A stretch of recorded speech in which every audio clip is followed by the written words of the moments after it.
Siz restordamisiz yoki yo'q, buni hali ham bilmayapsizmi? Ko'pchilik bu holatni vaqtida bilmaganligi uchun keyin katta muammolarga duch keladi. Bugun sizga bepul va oson tekshirish usulini ko'rsataman. Buning uchun birinchi o'rinda bizning shaxs tasdiqlovchi pasportimiz, ikkinchi o'rinda esa Ghost usluga ilovasi kerak bo'ladi. Ghost usluga ilovasiga kiramiz. Ilovaga kirganimizdan so'ng o'rtadagi Robert Maxga bosamiz. Bu yerga shunday yozishimiz kerak bo'ladi: Proverka Restra. Yuboramiz. Bizda shunday menyu hosil bo'ladi. Bu yerdan birinchi bo'limni tanlaymiz va bizda ushbu saytga olib kiradi. Bu yerdan nachatni bosamiz va bu yerga tug'ilgan sanangizni kiritishingiz kerak bo'ladi. Masalan, men o'zimnikini kirityapman. Undan keyin esa pasportimiz seriyasi kerak bo'ladi. Pasport seriya nomeri va berilgan sanasi. Xuddi shu holatdan keyin Продолжить tugmasini bosamiz.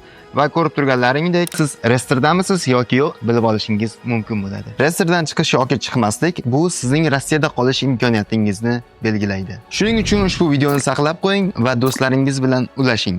Agarda sizga yuridik xizmatlar yoki maslahatlar kerak bo'lsa, bizga murojaat qiling. Sog' bo'ling.